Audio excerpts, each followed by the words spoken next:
Hallelujah. ದೇವರಿಗೆ ಸ್ತೋತ್ರವಾಗಲಿ. ನಮ್ಮೆಲ್ಲರ ರಕ್ಷಕನು ಪ್ರಭು ಯೇಸು ಕ್ರಿಸ್ತವರಿಗೆ ಕೃತಜ್ಞತೆಗಳನ್ನು ಸಲ್ಲಿಸ್ತಾ ಇದ್ವಿ. ಅದೇ ರೀತಿಯಾಗಿ ನಿಮ್ಮೆಲ್ಲರಿಗೆ ಶುಭಾಭಿವಂದನೆಗಳು. ನನ್ನ ಹೆಸರು ಅಬ್ರಹಾಂ. ದೀಕ್ಷೆ ಸ್ಥಾನ ಪಡೆಯುವುದಕ್ಕೂ ಮುಂಚೆ ದೇವೇಶ್ ನನ್ನ ಹೆಸರು. ಈಗ ನನ್ನ ರಕ್ಷಣೆ ಸಾಕ್ಷಿ ಏನಪ್ಪಾ ಅಂತಂದ್ರೆ, ನಾವು ಮುಂದಿನಿಂದಲೂ ಅಂದ್ರೆ ನಮ್ಮ ಅಪ್ಪ ಅವರಾಗಿರ್ಬೋದು, ನಮ್ಮ ತಾತನವರಾಗಿರ್ಬೋದು, ಎಲ್ಲರೂ ವಿಗ್ರಹಾರಾಧಿಕರೇ.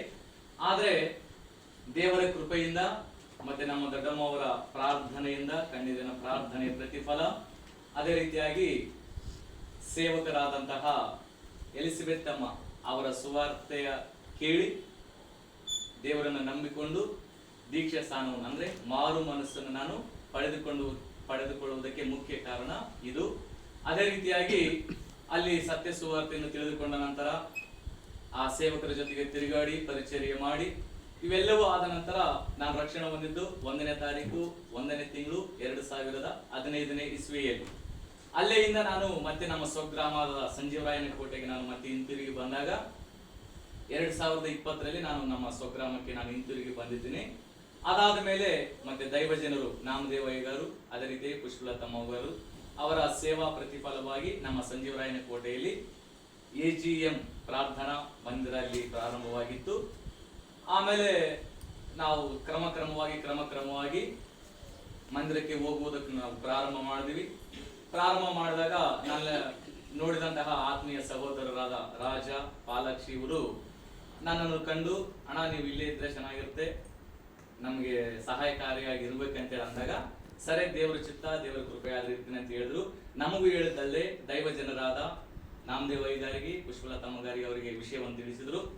ಈ ರೀತಿ ಅಮ್ಮ ನಮ್ಮ ಮಧ್ಯದಲ್ಲಿ ಅಬ್ರಹಾಂ ಎಂಬ ಸಹೋದರ ಇದ್ದಾನೆ, ಎಲ್ಲಾ ರೀತಿಯಿಂದ ಚೆನ್ನಾಗಿ ನೋಡ್ಕೊಂಡು ಹೋಗ್ತಾನೆ, ನಮ್ಮ ಹತ್ರ ಇದ್ರೆ ಚೆನ್ನಾಗಿರ್ತಾನೆ ಅಂತೇಳಿ ವಿಷಯ ತಿಳಿಸಿಕೊಟ್ಟಾಗ, ಮತ್ತೆ ಆತ್ಮ ಪ್ರೇರೇಪಣ ಮತ್ತೆ ದೇವರು ಕೊಟ್ಟಂತಹ ಪ್ರೀತಿ ವಾತ್ಸಲ್ಯದಿಂದ ನಾವು ಮತ್ತೆ ಸೇವಕರು ಭೇಟಿಯಾಗೋದು ನಡೆದಿತ್ತು.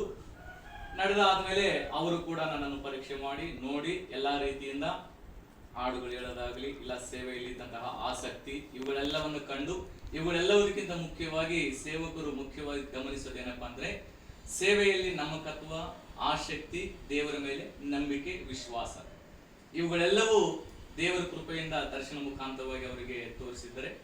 ಹಂಗಾದ್ಮೇಲೆ ಕೆಲವು ದಿನಗಳ ಕಾಲ, ಕೆಲವು ವರ್ಷಗಳ ಕಾಲ ಕಳೆದ ನಂತರ ಸೇವಕರು ನಮ್ಮೊಟ್ಟಿಗೆ ಬಂದು ಮಾತನಾಡಿ, ಏನಪ್ಪಾ ಮತ್ತೆ ಈ ತರ ನೀವು ಸೇವೆಗೆ ಸಹಕಾರಿಯಾಗಿರ್ತೀರಾ ಅಂತೇಳಿ ಕೇಳಿದಾಗ, ಸರಿ ಅಂತೇಳಿ ನಾನು ಕೂಡ ಒಪ್ಪಿಗೆ ಕೊಟ್ಟು ಅವರ ಮಾರ್ಗದರ್ಶನದಲ್ಲಿ ಈಗ ಪ್ರಸ್ತುತ 2022ರಿಂದ ಸೇವೆಯಲ್ಲಿ ಪಾಲ್ಗೊಂಡು ಮುಂದಕ್ಕೆ ಈಗ ನಡೆಸಿಕೊಡ್ತಾ ಇದ್ವಿ.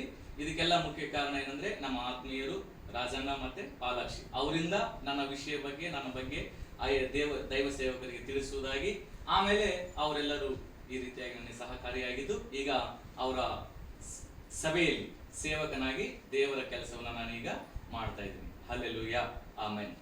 ಸೂಪರ್.